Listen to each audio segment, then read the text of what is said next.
उत्तर प्रदेश के बांदा जिले में हालात लगातार बिगड़ते जा रहे हैं। मध्य प्रदेश में हो रही भारी बारिश का असर अब यमुना, केन और चंद्रावल नदियों पर साफ दिखाई दे रहा है।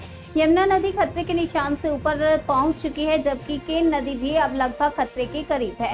इससे जनपद के कई मैदानी इलाके जलमग्न हो गए हैं। बबेरू तहसील के मरका क्षेत्र के मिर्जापुर और बैरव जैसे गाँवों में बाढ़ का पानी रफ्तों को डुबो चुका है, जिससे आवागमन पूरी तरह से ठप हो गया।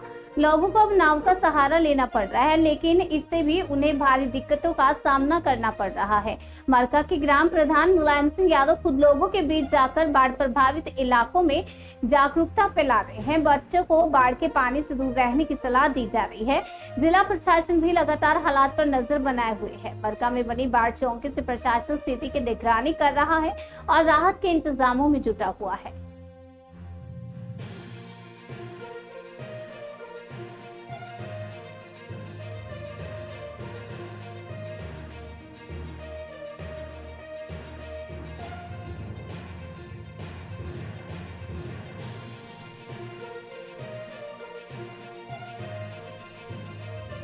स्तर बढ़ रहा है, इसको लेके फसल वगैरह का क्या किस प्रकार का नुकसान हुआ है? यहाँ पे जल स्तर बढ़ने से जो आसपास की जितनी भी फसलें हैं वो पूरी तरह से नष्ट हो चुकी हैं। जो भी किसान भाइयों ने अपनी अपनी फसल बोया था, कोई कुछ बोया कोई कुछ बोया, वो सारी फसलें जो है बाढ़ पानी भर जाने से सभी जो है नष्ट हो चुकी हैं।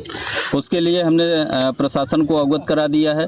उनके द्वारा जो है संबंधित जो जिम्मेदार अधिकारी हैं उनके द्वारा ये अवगत कराया गया है कि जैसे जल स्तर कम होगा, अपने मूल अवस्था में नदी में पानी चला जाएगा, तो हम कर्मचारियों के द्वारा उसका जो है आकलन करवाएंगे, सर्वे कराएंगे। उसके आधार पर शासन द्वारा जो है उसका जो उचित मुआवजा होगा वो दिलाने की जो है कोशिश की जाएगी। जो है भरसक प्रयास रहेगा कि सभी किसानों को जो है जो उनकी फसल नष्ट हुई है उसका मुआवजा दिलाया जाए। ये हम शासन और प्रशासन दोनों से बार बार जो है मांग करते हैं। पिछले वर्षों भी जो है जब ऐसी दशाएं आती रहीं तब भी हम बार बार जो है शासन को और प्रशासन को पत्र के माध्यम से मौखिक आधार पे पूरी तरह से जो उनको अवगत कराया है। किसान भाइयों का जो है कुछ लोगों का ये भी कहना है कि हम लोगों को जो है सरकार द्वारा जो भी उचित मुआवजा मिलना चाहिए वो हमको नहीं मिल पाया है। कुछ किसान भाई यहाँ खड़े हैं, उनसे आप बात ये कर सकते हैं जिन लोगों की ये फसल डूबी हुई थी, वो और आपको अधिक जानकारी दे पाएंगे। तो प्रधान जी, बात किया जाए तो मिर्जापुर आपके मजरा में लगता है, यहाँ पे कितनी आबादी है और किस प्रकार से प्रभावित हुआ है?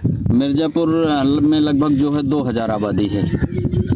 ये आम रास्ता, मेन रास्ता बंद है, तो क्या साधन निकलने का? अब ये आम रास्ता बंद हो जाने से जितनी भी आबादी है वो सब आवागमन से प्रभावित है। उसके लिए एक नाव की व्यवस्था कराई गई है, जिससे सीमित लोगों को बैठा करके इस पार से उस पार ले जाते हैं। प्रधान जी, छोटे छोटे बच्चे यहाँ पे दिख रहे हैं, तो इनको क्या किस प्रकार की व्यवस्था की गई कि बच्चे यहाँ पानी में न जा पाएं? छोटे छोटे बच्चों के लिए प्रशासन द्वारा यहाँ एक आदमी की गार्ड की व्यवस्था कराई गई है और वो लगातार बच्चों को हिदायत देते हैं कि पानी में जो है न जाएं। यदि पानी में जाएंगे कोई खतरा हो सकता है, तो खतरे को बचाने के लिए जो है बच्चों को बार बार मना किया जाता है कि आप पानी में न जाएं। क्या नाम है आपका? श्यामू।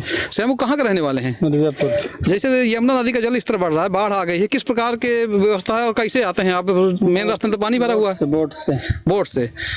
और कैसी समस्याएं होती हैं? समस्या तो है ही है, आने जाने को दिक्कत है, रास्ता है ही नहीं, तो बोट से तो आना ही पड़ेगा। तो पूरा गांव प्रभावित है? पूरा गांव। मेन रास्ते में क्या हो गया है? मेन रास्ता वो बनी ही नहीं है। मतलब ये जहाँ से रास्ता था तो का पानी भरा है का इसमें? हाँ, पानी भरा है, जमुना भरी तो है। जमुना जी भरी है। अच्छा, गांव को चारों तरफ से घिरी, चारों की तरफ से घिरी है।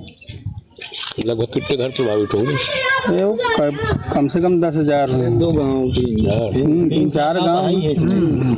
स्तर बढ़ रहा है, इसको लेके फसल वगैरह का क्या किस प्रकार का नुकसान हुआ है? यहाँ पे जल स्तर बढ़ने से जो आसपास की जितनी भी फसलें हैं वो पूरी तरह से नष्ट हो चुकी हैं। जो भी किसान भाइयों ने अपनी अपनी फसल बोया था, कोई कुछ बोया कोई कुछ बोया, वो सारी फसलें जो है बाढ़ पानी भर जाने से सभी जो है नष्ट हो चुकी हैं। उसके लिए हमने प्रशासन को अवगत करा दिया है। उनके द्वारा जो है संबंधित जो जिम्मेदार अधिकारी हैं उनके द्वारा ये अवगत कराया गया है कि जैसे जल स्तर कम होगा, अपने मूल अवस्था में नदी में पानी चला जाएगा, तो हम कर्मचारियों के द्वारा